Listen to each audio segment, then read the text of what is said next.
ஆண்டவர் நம்ம கொடுத்த வேத வார்த்தைக்கு நேராக நம்ம போவோம். மார்க் எழுதின சுவிசேஷம் 7வது அதிகாரம் 1-23 வசனங்கள் வரையும். மார்க் எழுதின சுவிசேஷம் 7வது அதிகாரம் 1-23 வரைக்கும்.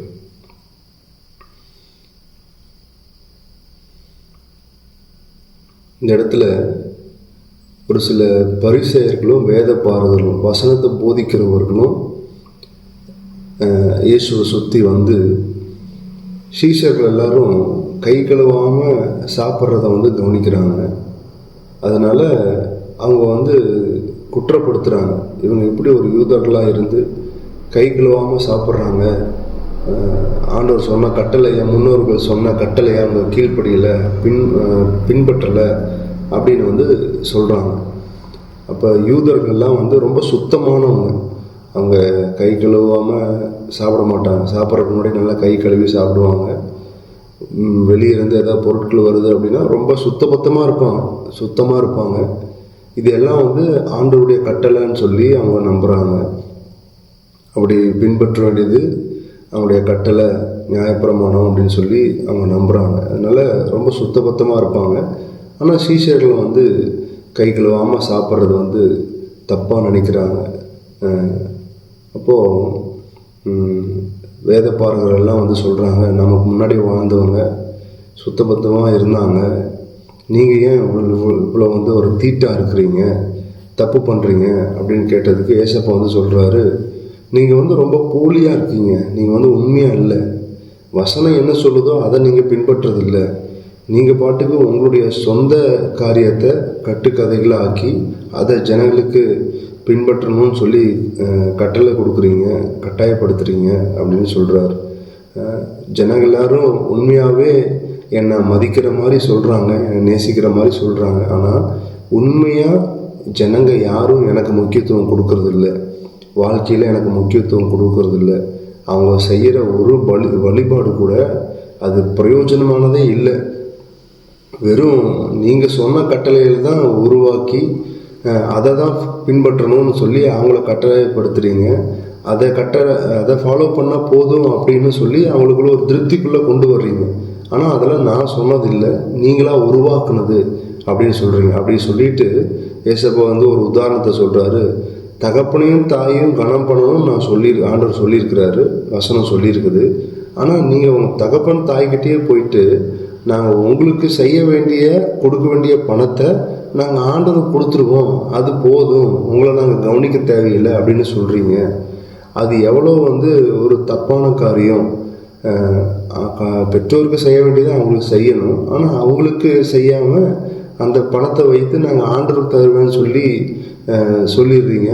அப்படிப்பட்ட ஒரு உபதேசத்தை ஜனங்களை கற்றுக் கொடுக்குறீங்க அப்படின்னு சொல்லி ஏசப்பா கடிந்து கொள்கிறாரு. நீங்கள் என்ன சொல்கிறீங்களோ, அதாவது வேத பாரகர் என்ன சொல்கிறாங்களோ அதை மட்டும் ஜனங்க செஞ்சால் போதும் அப்படின்னு சொல்லி நினைக்கிறீங்க. ஒவ்வொரு மனுஷனும் எதை செய்யணுமோ, எதை புரிந்து கொள்ளணுமோ அதை சொல்கிறதற்கு உங்களால் முடியல அப்படின்னு சொல்லி சொல்கிறாரு. அப்போது ஏசப்பா மறுபடியும் சொல்கிறாரு, ஒரு மனுஷனுக்குள்ள அவன் வாய் வழியாக உள்ளே போகிறது தீட்டுப்படுத்தாது, அவன் மனுஷனுடைய உள்ளேருந்து எது வெளியே வருதோ அதுதான் தீட்டுப்படுத்தும். அவன் என்ன சாப்பிட்றான், எப்படி சாப்பிட்றான் அப்படிங்கிறத ஒரு மனுஷனை தீட்டுப்படுத்தாது. மனுஷனுக்குள்ளே இருந்து வர்ற அவனுடைய சுபாவங்கள், குணங்கள், இதுதான் தவறான சுபாவங்கள், தவறான குணங்கள், தவறான காரியங்கள், இதுதான் ஒரு மனுஷனை தீட்டுப்படுத்துது, இதுதான் ஒரு மனுஷனை குற்றப்படுத்துது அப்படின்னு சொல்லி ஏசப்பா சொல்கிறார். இந்த இடத்துல ஆண்டவர் அவருடைய இருதயத்தை வெளிப்படுத்தி இருக்கிறாரு. இன்றைக்கும் நம்ம இந்த காரியத்தை தியானிக்கும் போது நமக்கு தேவையான பிரயோஜனமான காரியத்தை ஆண்டவர் நமக்கு உணர்த்துவாராக. இப்போ இயேசு கிறிஸ்து ஆண்டவர் நமக்கு வேத புத்தகத்தை கொடுத்துருக்கிறாரு. வேத புத்தகம் முழுவதும் கட்டளைகளால் நிரம்பி இருக்கு. ஆனால் நம்ம வேதத்தை வாசிக்கிற நம்ம அது எந்த அளவில், எந்த விதத்தில் நம்ம கைப்பற்றோம் அப்படிங்கிறத நம்ம நிதானித்து பார்ப்போம். இப்போ உதாரணத்துக்கு ஒரு அப்பா பையன் இருக்கிறான்னு வச்சுக்கோங்க. அப்பா வந்து பையனுக்கு தேவையான எல்லா பொருட்களையும் வாங்கி கொடுக்குறாரு. பையனுக்கு வந்து பால் வேணும், பால் வாங்கி கொடுக்குறாரு. பால் வேணும்ல வாங்கி கொடுத்துட்டு அந்த பையன் அழுகும்போது அதை எடுத்து கையில் கொடுக்காம இருக்கிறாரு அவங்க அப்பா. அப்போ அந்த குழந்தை வந்து அழுதுகிட்டே இருக்கு. அப்போ அந்த அப்பாவோட நினைப்பு என்னன்னா, குழந்தைக்கு பால் வேணும், நான் வாங்கி கொடுத்துட்டேன். ஆனால் அதை எடுத்து குழந்தையோட கையில் கொடுக்கணும், குழந்தைய குடிக்க வைக்கணும் அப்படின்னு இல்லாமல் குழந்தைய மட்டும் தேவையான பால் மட்டும் டெய்லி வாங்கி கொடுத்துட்டு இருந்தால் எப்படி இருக்கும்? அந்த குழந்தை வந்து ஸ்கூலுக்கு சேர்த்தணும், யூனிஃபார்ம் வாங்கணும், எல்லாத்தையும் பண்ணுறாரு. ஆனால் அந்த குழந்தைகிட்ட விளையாடலை, பேசலை, தன் பிள்ளையை பார்க்கல அப்படின்னா அது எப்படி இருக்கும்? ஆண்டவர் சொல்கிற காரியங்கள் எல்லாம் இப்படி தான் இருக்குது. அதாவது வெறும் வேதத்தை பின்பற்றுறோங்கிற பேரில் வெறும் கட்டளைகளை பின்பற்றி ஆண்டவருக்கும் நமக்கும் ஒரு சரியான உறவு இல்லை. ஆண்டவர் என்ன எதிர்பார்க்கிறாருன்னு தெரியல. வேதத்தில் ஆண்டவர் கட்டளைகளாக எழுதி வைத்திருக்கிற காரியங்கள் எல்லாம் வெறும் கட்டளைகள் அல்ல, அது ஆண்டவருடைய இருதயம். அவருடைய இருதயத்தை கர்த்தர் வெளிப்படுத்தி இருக்கிறார். அவருக்கு என்ன பிடிக்கும், என்ன பிடிக்காது, அவர் நம்மக்கிட்ட என்ன எதிர்பார்க்கிறாரு அப்படிங்கிறத ஆண்டவர் வந்து வெளிப்படுத்தி இருக்கிறாரு. ஆனால் நம்ம வேதத்தை வாசிக்கும் போது, ஆண்டவருக்குள்ளே நம்ம ஜெபிக்கும் போது, அது உண்மையாகவே அவரோடு இருக்கிற அந்த உறவை நம்ம வெளிப்படுத்துகிறோமா, அல்லது நம்ம ஒரு மதத்தை நம்ம பின்பற்றுகிறோமா, அல்லது ஒரு சடங்காச்சாரத்தை நம்ம பின்பற்றுகிறோமா? நம்ம உண்மையாகவே இந்த உலகத்தில் ஆண்டவரை பிரியப்படுத்தணும்னு நினைக்கிறத விட ஊழியக்காரரை திருப்திப்படுத்தணும்னு நினைக்கிறோமா? எது நமக்கு முக்கியமானது? ஆண்டவர் சொல்லி கொடுத்த காரியங்களை பின்பற்றணும்னு நினைக்கிறோமா, இல்லை ஊழியக்காரங்கள் அல்லது நம்முடைய ஆவிக்குரிய நண்பர்கள் சொல்லி கொடுத்ததை பின்பற்றணும்னு நினைக்கிறோமா? ஆண்டவர் ஒரு காரியத்தை சொல்கிறாரு அப்படின்னா அது ஏன் சொல்கிறாரு, எதுக்காக சொல்கிறாரு, ஆண்டவர் என்கிட்ட என்ன எதிர்பார்க்கிறாரு? உண்மையாகவே ஆண்டவருக்கு நமக்கு ஒரு உறவு இருக்கா? ஆண்டவர் என்னோடு பேசுகிறாரா? இந்த கிறிஸ்துவம் அப்படிங்கிறது ஒரு மதம் இல்லை, அல்லது ஒரு நிறைய கட்டளைகளை பின்பற்றக்கூடிய ஒரு சாங்கியம் கிடையாது. நிறையா இதெல்லாம் பின்பற்றினா நம்ம கிறிஸ்தவங்க அப்படின்னு சொல்லி நம்மளை அடையாளப்படுத்த முடியாது. இது வந்து ஆண்டோட இருதயம். எப்படி வந்து ஒரு திருமணமான காலத்தில், திருமணம் ஆகிறதுக்கு முன்னாடி வரைக்கும் ஒரு பொண்ணு வந்து அவங்க அம்மா வீட்டில் அவளுக்கு பிடிச்ச மாதிரி இருப்பான். திருமணம் ஆன பின்னாடி அந்த பொண்ணும் பையனும் தன்னைத்தானே மாற்றி கொண்டு, என் கணவனுக்கு எப்படி பிடிக்குமோ அப்படி தன்னை மாற்றி, இல்லை மனைவிக்கு எப்படி பிடிக்குமோ அப்படி மாற்றி, ஒருத்தருக்காக மாற்றி, தன்னைத்தானே மாற்றி அவங்களுக்கு பிடிச்ச மாதிரி வாழ்கிறது ஒரு நல்ல திருமண வாழ்க்கை. அது மாதிரி ரட்சிக்கப்படுவதற்கு முன்னாடி நம்ம எப்படியோ இருந்தோம். ரட்சிக்கப்பட்ட பிறகு ஆண்டவருக்கு என்ன பிடிக்கும், அவரை என்ன எதிர்பார்க்கிறாரு, அவருக்கு எப்படி இருந்தால் என்ன பிடிக்கும் அப்படின்னு சொல்லி அவருக்கு பிரியமாக நம்மளை மாற்றுவது தான் கிறிஸ்துவ வாழ்க்கை. அவருக்காக வாழ்வது தான் கிறிஸ்துவ வாழ்க்கை. இந்த இடத்துல நம்ம வேதத்தில் நம்ம பார்க்குற எல்லா காரியமும் அவர் என்ன விரும்புகிறாரு அப்படின்னு வெளிப்படுத்துது, அவருக்கு என்ன பிடிக்கும் அப்படிங்கிறத வெளிப்படுத்துது. ஆனால் அந்த காரியத்தை எல்லாத்தையும் ஆண்டவருடைய இருதயத்தின் விருப்பமாக நம்ம பார்க்காம, ஒருவேளை வெறும் கட்டளைகளாகவும் இதை பண்ணலான்னா ஆண்டவர் கோபப்படுவார், இதை பண்ணலான்னா ஆண்டவருக்கு வந்து நம்மளை தண்டிப்பார், இதை பண்ணலைன்னா ஆண்டவர் வந்து நம்ம ஜெபத்தை கேட்க மாட்டார் அப்படிங்கிற காரியத்திற்காக, ஏதோ ஒரு நம்முடைய தேவைக்காக, ஏதோ ஒரு வெறுமனே ஒரு உறவில்லாத ஒரு கடமைக்காக நம்ம செய்கிற காரியங்களாக எதுவுமே இருந்தாலும் அது ஆண்டவரை திருப்திப்படுத்தாது. ஆண்டவர் அதை எதிர்பார்க்கலை. நம்ம செய்கிற ஒவ்வொரு காரியத்தையும் நம்ம நிதானித்து பார்த்து, நம்ம ஏன் ஆராதிக்கிறோம், ஏன் ஜெபிக்கிறோம், ஏன் ஊழியம் செய்கிறோம், ஏன் கொடுக்குறோம், ஏன் ஒரு கிறிஸ்துவனா அந்த உலகத்தில் இருக்கிறோம், நம்ம ஒவ்வொரு இடத்துலையும் நம்ம ஏன் ஆண்டவரை பிரியப்படுத்தணும், இது எல்லாம் ஒரு அன்பின் நிமித்தமா இப்படி இருந்தால் ஆண்டவருக்கு பிடிக்கும். ஆண்டவரை கஷ்டப்படுத்தக்கூடிய ஒரு இருதயம் எனக்குள்ளே இல்லை, என்னால் ஆண்டவரை கஷ்டப்படுத்த முடியாது, என்னால் ஆண்டவரை துக்கப்படுத்த முடியாது, அவர் என்ன எதிர்பார்க்கிறாரோ அதை செய்வதற்காக தான் ஆண்டவர் இந்த உலகத்தில் வைத்திருக்கிறார் அப்படிங்கிற ஒரு புரிந்து கொள்ளுதலோட நம்ம செய்கிற காரியங்கள் எதுவுமே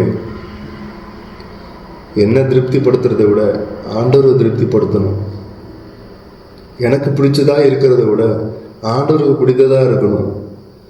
ஆண்டவர் இந்த வார்த்தைகளை சொல்லி உண்மையாகவே அவருடைய உறவுக்குள்ள ஆண்டவர் நம்மளை அழைக்கிறார். நம்ம எங்கே இருக்கிறோம், யாரை பிரியப்படுத்துகிறோம், யாரை திருப்திப்படுத்துகிறோம், ஆண்டவருக்கு பிரியமானதை செய்து ஆண்டவரை பிரியப்படுத்துறது மட்டும்தான் நம்முடைய வேலை. அதற்காக தான் ஆண்டவர் வார்த்தையை கொடுத்துருக்கிறார். அவருடைய இருதயத்தை வெளிப்படுத்தி இருக்கிறார். அவருடைய இயக்கங்களை கர்த்தர் வெளிப்படுத்தி இருக்கிறார். அவருடைய உள்ளுணர்வுகளை கர்த்தர் வெளிப்படுத்தி இருக்கிறார். வசனங்கிறது கர்த்தருடைய இருதயம், அவருடைய இருதயத்திலிருந்து வந்த வார்த்தைகள். ஆண்டவர் நம்மக்கிட்ட என்ன எதிர்பார்க்கிறாரு அப்படிங்கிறத ஒவ்வொரு வசனமும் நமக்கு வெளிப்படுத்துது. ஒவ்வொரு பைபிளில் இருக்கிற கேரக்டரும் நமக்கு வெளிப்படுத்துது. நான் எப்படி இருக்கணுங்கிறத வெளிப்படுத்துது. ஒரு பெரிய புத்தகத்தை கர்த்தர் நம்ம கையில் கொடுத்துருக்கிறார். அவ்வளவா அவருடைய இருதயத்தை பெரிய லெட்டரா எழுதி கொடுத்தா எப்படி இருக்கும், அந்த மாதிரி பெரிய லெட்டரா நமக்கு எழுதி கொடுத்துருக்கிறார். அவரை புரிந்து கொள்ளணும்னு கர்த்தர் விரும்புகிறார். நான் ஆண்டவரை தேடுகிறது ஒரு மதத்தை அல்ல, ஒரு உருவாக்கப்பட்ட ஒரு கடவுளை அல்ல, உருவாக்கப்பட்ட ஒரு கட்டளைகளை அல்ல. ஒரு உண்மையுள்ள தேவனை நாம் ஆராதிக்கிறோம். ஒரு உயிருள்ள தேவனை ஆராதிக்கிறோம். நான் செய்கிற காரியங்களை ஒவ்வொன்றையும் ஆண்டவர் பார்க்கிறார். நான் எதை வேணால் செய்து, ஆனால் ஆண்டவருக்கும் எனக்கு ஒரு உறவு இல்லை, ஆண்டவருக்கும் எனக்கு ஒரு தொடர்பு இல்லை, நான் உண்மையாக அந்த ஆண்டவர் மேலே இருக்கிற அந்த அன்பு எனக்கு இல்லை அப்படின்னா ஆண்டவர் அதை பார்த்துக்கிட்டே இருக்கிறார். நான் ஆண்டவரை பார்த்து நேசிக்கிறேன்னு சொல்லியும் ஒரு வாட்டி கூட அவரை அப்பான்னு கூப்பிடல அப்படின்னா ஆண்டவர் அதை பார்த்துக்கிட்டு இருக்கிறார். ஆண்டவருக்காக நான் எதையும் செய்வேன் அப்படின்னு நம்ம வாயில் சொல்லியும் பாடல்களில் நம்ம பாடியும் ஒரு சின்ன காரியத்தை கூட ஆண்டவருக்காக நம்ம விட்டு கொடுக்காம இருக்கோம்னா ஆண்டவர் பார்த்துட்டு இருக்கிறார். ஒரு உண்மையுள்ள ஒரு தேவனை, நம்ம கூடயே இருக்கிற தேவனை நம்ம ஆராதிக்கிறோம். ஆண்டவரை நம்ம நேசிக்கிறோமா? இன்னைக்கு நம்ம பாடின பாடல் மாதிரி நம்ம உண்மையாக ஆண்டவரை நேசிக்கிறோமா? நம்முடைய இருதயத்தில் உண்மையாக அந்த ஆண்டவர் மேலே இருக்கிற அந்த அன்பு இருக்கா? ஆண்டவர் மேலே இருக்கிற அந்த பாசம் இருக்கா? அவர் நம்ம மேலே வச்ச அன்புக்காக அவருடைய ஜீவனையே கொடுத்தார். ஒரே ஒரு காரியம், அவர் நம்ம மேலே வச்ச அன்பு, நம்மளை நேசிச்சார். நம்ம யாரும் தெரிந்து கொள்றதற்கு முன்பாகவே, நம்ம இந்த உலகத்தில் பிறப்பதற்கு முன்பாகவே, நம்முடைய பெற்றோர் இந்த உலகத்தில் பிறப்பதற்கு முன்பாகவே அவர் நம்ம மேலே வச்ச அன்புக்காக அவருடைய ஜீவனையே கொடுத்தாரு. யாரோ ஒருத்தர் தெரிஞ்சவங்களுக்காக காரியத்தை செய்யலாம், ஆனால் யாருன்னே தெரியாத, இல்லாத ஒரு பொருளுக்காக, இல்லாத ஒரு நபருக்காக, நம்ம இல்லாமல் இருக்கும் போதே அப்போவே நமக்காக அவளை ரத்தத்தை கொடுத்து அவருடைய அன்பை வெளிப்படுத்தி இருக்கிறார். நான் ஆண்டவருக்குன்னு செய்கிற ஒவ்வொரு காரியமும் அவருடைய அன்பை வெளிப்படுத்தணும். நாம் ஜெபிச்சுட்டு இருக்கும் போது என்னுடைய இருதயம் எப்படி இருக்கு, எப்போ முடியும், எப்போ டைம் ஆகும், அப்படி இருக்கா? நான் வேதத்தை வாசிக்கும் போது என்னுடைய இருதயம் எப்படி இருக்கு? நான் ஆண்டவரை கொண்டாடுகிறேனா? வேதத்தை வாசிக்கும் போது, ஜெபிக்கும் போது ஆண்டவரை நான் அனுபவிக்கிறேனா? அல்லது இன்னைக்கு நான் ஜெபம் பண்ணணும் அப்படிங்கிற ஒரு கட்டாயத்தில் நாம் ஜெபம் பண்ணுறோமா? அவர் உயிருள்ள ஒரு தெய்வம், வெறும் சிலை இல்லை. அவர் உயிருள்ள ஒரு தெய்வம், உண்மையுள்ள தெய்வம். நம்ம பண்ற ஒவ்வொன்றையும் கர்த்தர் நம்ம பக்கத்திலிருந்து பார்த்து கொண்டு இருக்கிறார். இப்போ காலையில் நம்ம பாடும்போது கூட ஆண்டவர் நம்முடைய இருதயத்தை பார்த்துட்டு இருக்கிறார். ஒருவேளை நம்ம அன்பு கூறுவேன்னு பாடிட்டு உண்மையான அந்த அன்பு நம்முடைய இருதயத்தில் இல்லைன்னா அது எவ்வளோ கொடுமையாக இருக்கும். அது ஆண்டவரை எவ்வளோ ஏமாற்றும். ஆண்டவர் ஒரு எதிர்பார்ப்போடு பார்க்குறாரு வைங்க. நம்ம பாடும்போது அன்பு கூறுவேன் அப்படின்னு பாடும்போது ஆண்டவர் நம்ம பக்கத்துல இருந்து நம்ம முகத்தை பார்த்துட்டு இருக்கிறாரு. உண்மையான அந்த அன்பு இல்லைன்னா அந்த வார்த்தைகள் எவ்வளோ ஆண்டவருக்கு வலிக்கும். நான் அன்பு கூறுகிறேன் அப்படின்னு என் வாயிலிருந்து வருது, ஆனா உண்மையான அன்பு என் இருதயத்தில் இல்லைன்னா அது எவ்வளோ ஆண்டவரை கஷ்டப்படுத்தும். ஆண்டவர் நேசிக்கிற ஒரு கூட்டமாய், அவரை என்னுடைய இருதயத்தை புரிந்து கொள்கிற ஒரு கூட்டமாய், தேவன் விரும்புகிறத செய்கிற ஒரு கூட்டமாய் தேவன் ஒவ்வொருவரையும் மாற்றுவாரா? ஆண்டவரை நேசிக்கிறார். அவருடைய இருதயத்தை என்கிட்ட ஆண்டவர் வெளிப்படுத்தி இருக்கிறார். நான் எப்படி இருக்கணும்னு ஆண்டவர் எனக்கு சொல்லியிருக்கிறார். அதை நான் செய்கிறேன். ஏன்னா நான் ஆண்டவரை நேசிக்கிறேன். நான் அதை செய்யணும்னு ஆண்டவர் எதிர்பார்க்கிறார். அவருடைய எதிர்பார்ப்பை நான் கலங்கப்படுத்தக்கூடாது.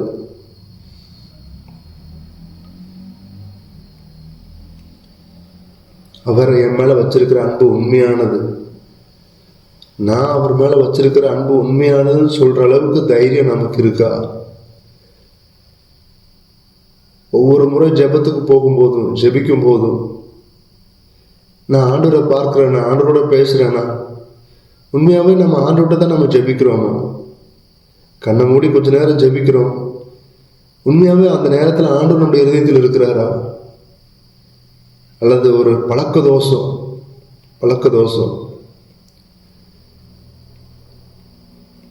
கடந்த ஞாயிற்றுக்கிழமை சபையில் ஒரு டிராமாக்காக ப்ராக்டிஸ் பண்ணிட்டு இருந்தோம்.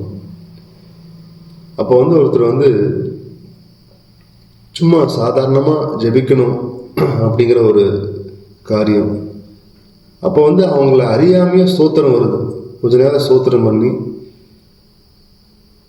ஏசப்பான்னு சொல்லி, ஏசு நாமத்தில் பிதாவேன்னு சொல்லி, அது நம்ம அறியாமையே ஒரு ஃபார்மேட்டுக்குள்ளே வந்துடுறோம். ஜெபம்னா இப்படி கொஞ்ச நேரம் உட்காந்து பண்ணிட்டு இருக்கணும்.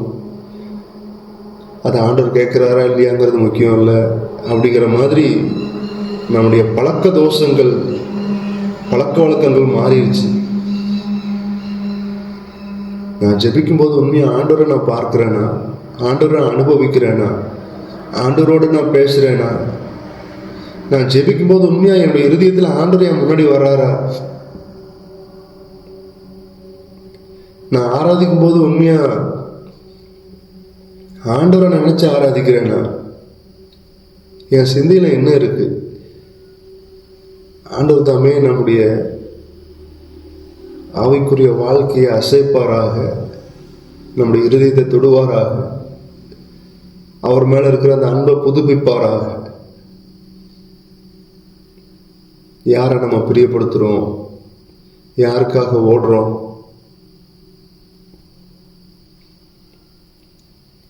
அவர் ஒரு கல்லோ மண்ணோ சிலையோ இல்லை. அவரை ஏமாற்ற முடியாது. அவர் உண்மையுள்ள தெய்வம், உயிருள்ள தெய்வம். நம்ம செய்கிற ஒவ்வொன்றையும், நம்ம ஆண்டவருக்காக பண்ற ஒவ்வொன்றையும் கர்த்தர் பார்த்து கொண்டே இருக்கிறார். ஜெபிக்கிறதுல நமக்கு ஆர்வம் அதிகமா இருக்கா, அல்லது ஃபோனு பார்க்கறதுல, ஜெபம் முடிக்கிறதுல அவ்வளோ ஆர்வமா இருக்கா, வெளியே சுத்துறதுல அவ்வளோ ஆர்வமா இருக்கா, ஆண்டவரோடு பேசுகிறதுல அவ்வளோ ஆர்வமா இருக்கா? என்னுடைய இருதயம் எங்க இருக்கு? நான் உண்மையாவே ஆண்டோடைய சமூகத்தில் இருக்கிறத நான் மதிக்கிறேன்னா, அதை நான் வேல்யூ கொடுக்குறேன்னா,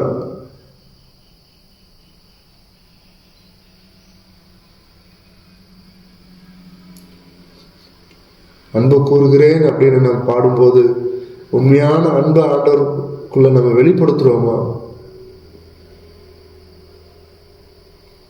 பாடல்கள் பாடி பாடி பாடி பாடி அதனுடைய அர்த்தம் தெரியாம, அது என்ன சொல்ல வருதுன்னு தெரியாம, கடமைக்காக பாடுகிற பாடல்கள் ஆண்டவரை திருப்திப்படுத்தவே படுத்தாது, ஆண்டவரை காயப்படுத்துகிறது.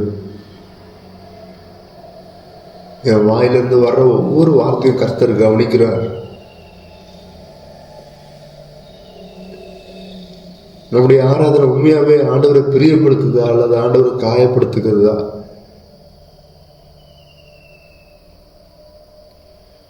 ஆண்டுடைய சமூகத்துக்கு நான் போகும்போது ஆண்டவர் என்னை குறித்து சந்தோஷப்படுவாரா அல்ல துக்கப்படுத்துவாரா?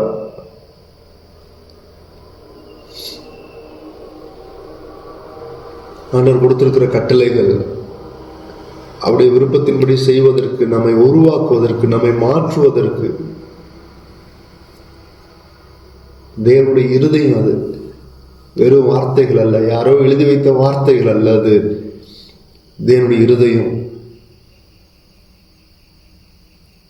அவர் உண்மையுள்ள தெய்வம், நம்மை உண்மையாய் நேசிக்கிற தெய்வம்.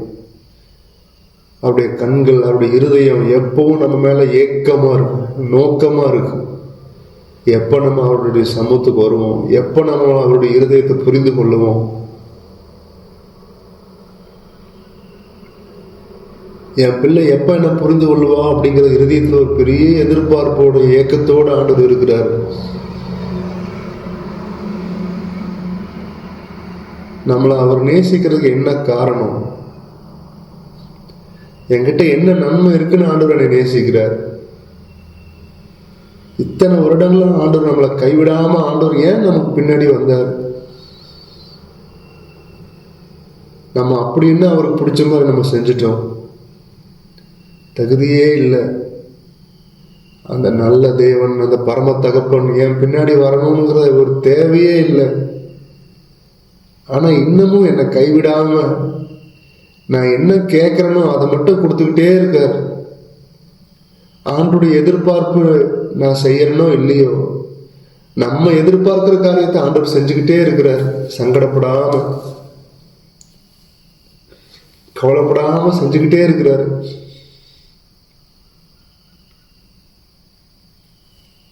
கர்த்தர் தாமே நம்மை புதுப்பிப்பாராக, நம்முடைய இருதயத்தை புதுப்பிப்பாராக, நம்முடைய பார்வையை கர்த்தர் புதுப்பிப்பாராக.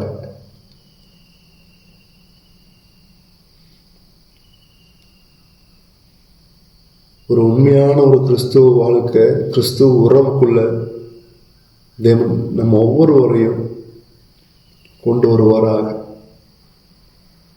இந்த நாள் முழுவதும், இந்த வாரம் முழுவதும் கர்த்தர் இந்த வார்த்தை கொண்டு நம்மோடு பேசுவாராக. ஆமென்.